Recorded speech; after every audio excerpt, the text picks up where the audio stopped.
Mr. Chairman, and thank you to each of you for being here. Mr. Gray, I want to come to you. Many of us have seen what China has done in Africa, around Djibouti, with the port that is there, and also in Latin America. And we have listened to Xi Jinping and the CCP leadership talk about the Polar Silk Road and putting this as a part of their Belt and Road initiative. So I'd like for you to talk about why it is important that we strengthen this bond with Greenland and pay more attention to this because of the impact of the CCP. Senator, it's a great question. This is a playbook that the Chinese Communist Party run. They do it all over the world. I've seen it personally in the South Pacific. They do it in Latin America. They do it in Southeast Asia, in Sub-Saharan Africa. They start by, you could call it the Belt and Road Initiative, you can call it the Polar Silk Road, whatever terminology they want to use. But what it is predatory lending, primarily usurious interest rates for what we often call white elephant projects, projects that very often serve no economic purpose. And don't last. And then they're stuck with debt diplomacy. Exactly. And once they have the debt diplomacy, ma'am, the Chinese come in and use that as for coercive political control over small developing states that can't push back and don't have the ability to counter the CCP's malign influence. And what I'm so concerned about and why I think this topic is so critical is that something very similar we're beginning to see bits and pieces of this in the high north, in the Faroe Islands, in Greenland to some extent in recent years. We've seen it in Svalbard, we've seen it in Iceland. This is beginning to happen. The Chinese are signaling their intention to pursue this more actively, and that's why because we know the playbook, we need to be prepared to push back proactively.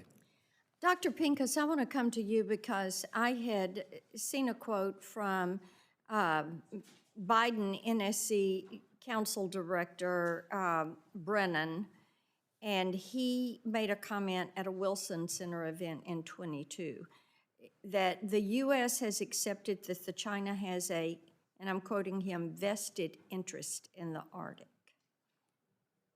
I completely disagree with that because China, just because they're calling themselves a near Arctic neighbor, does not give them a vested interest. And I want you to talk a little bit about that type attitude with that perspective that China is using this for their security and endangering our national security. Thank you, Senator, for that question. China has expressed its interests in the Arctic with an Arctic policy statement that came out in 2018, and they mention a host of interests that they have in the region. They talk about the emergent shipping lanes, they talk about natural resources, they talk about scientific data, and so those are their articulated interests in the region, and I think it's, in terms of their economic interests, China is a resource importing country. There's a lot of resources in the Arctic region. It is not surprising that they would pursue those resources. Their pursuit of those resources is adverse to the interests of the United States. Okay, Mr. Gray, I want to pivot to you on this because China focuses on dual-use technologies. And of course, we don't know where the China Economic Development Department, MOFCOM, ends, pardon me, and their military begins. And this is what they couch as dual use. And I would like for you to give what you see as specific steps that we can take against the CCP in this regard to stop them from using this as a research and test site. It's an incredibly important question, Senator. I think this is where my concerns about the current trajectory of the political relationship between Denmark and Greenland are so acute.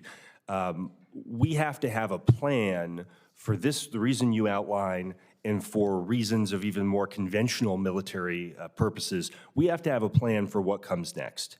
And if we don't know what the 56,000 people in Nuuk, what their political organization looks like post-Copenhagen, which they say will happen, what you're describing is going to become even more prevalent. And we've seen this happen in places in the South Pacific that are similarly sized. We have to have a plan for what comes next. Thank you. Thank you, Mr. Chair.